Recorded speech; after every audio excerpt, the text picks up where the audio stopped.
Alright, for this video we will be reviewing how to write a repeating decimal as a fraction.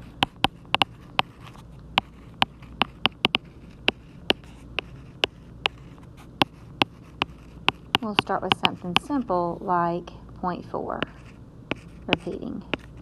Now you have learned that there's a shortcut that as long as there is only one number repeating and the whole decimal is just that one number repeating, then you can simply bypass all the work and write this as a fraction, not over 10, but over 9. Well, there's a reason for the shortcut, and the process is the same regardless of what the decimal is. The process goes like this. Let me change the color. Let's let decimal 4 repeating, let's let it equal x. Okay? Now we need the decimal to move one time to get rid of the repeat. So to move it one time, I will multiply both sides by 10. Now I have not broken any algebraic rules, because if I multiply something to one side and then multiply it to the other, the equation stays equal.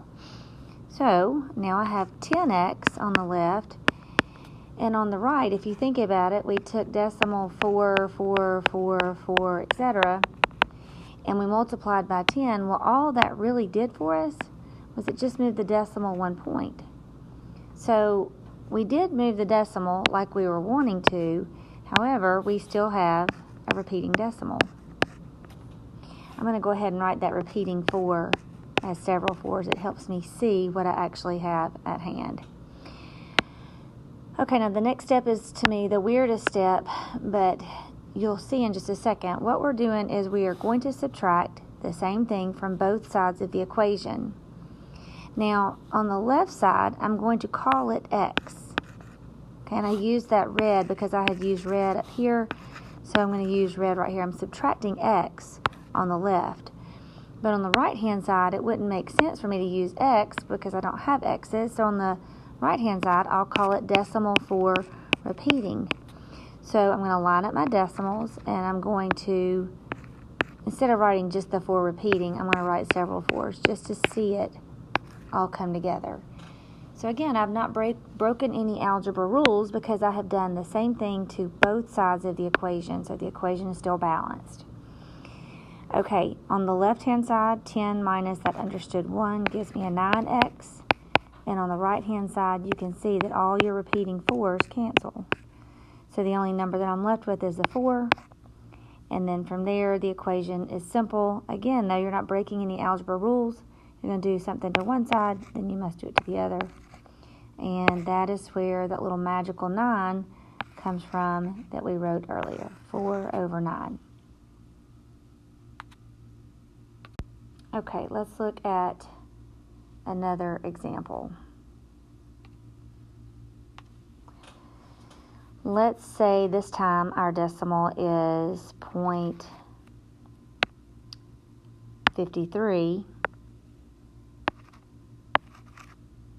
and both numbers, again, the whole decimal is repeating. So as you know, we could take the shortcut and put it over, this time, not 9, but it would require 2 9s, 99, instead of using the 100 because it's a repeating decimal. Okay, but here is the process that we've looked at several times. We're going to let that decimal equal x. We're going to create an equation. And now that we have an equation, we can use all those algebra rules, keeping the equation balanced, not breaking the rules, to solve for that decimal as a fraction. I'm going to multiply both sides by not 10 this time, but by 100. When I multiply by 100, what it does is it moves that decimal point 2 times, which is what I needed it to do. But if you think about it, after that decimal is just another 5, 3, 5, 3, etc. Okay, so that we still have the repeating decimal that we're trying to get rid of. So on the left-hand side, I'm going to subtract. Again, I'll use the colors to help us see it. I'm going to subtract the x on the left. But on the right-hand side, I'm not going to call it x. I'm going to call it decimal 5, 3 repeating. And I'll write out a couple to see it play itself out. Then to simplify the equation, 100 minus 1 gives us the 99. And then on the right-hand side, all of the 5s and all of the 3s will cancel, leaving us with just a plain 53. Divide by 99, and there is your decimal. Now we do want to always try to simplify if possible.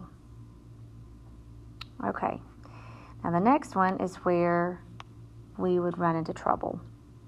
Let's say you've got decimal 2, 5 repeating, but just the 5 is repeating. So no longer can you take just the shortcut of the 9 or the shortcut of the 99.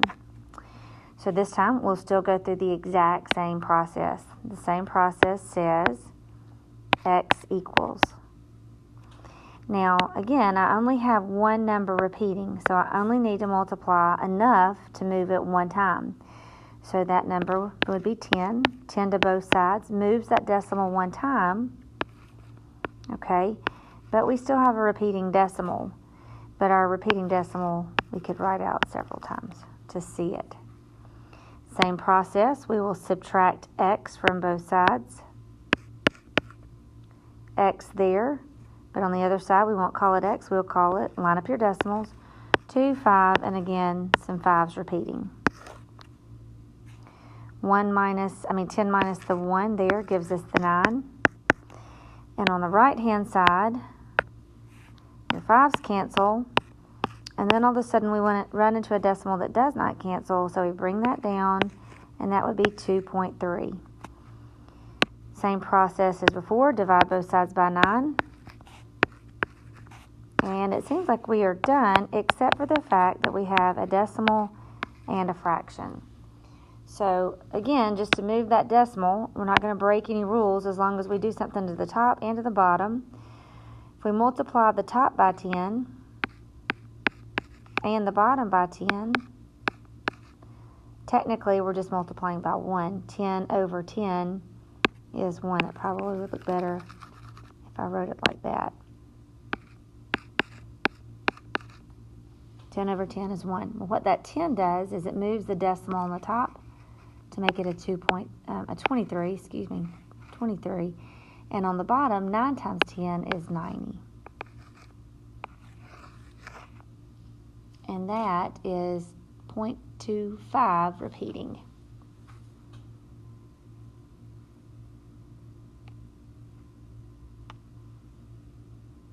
Last one.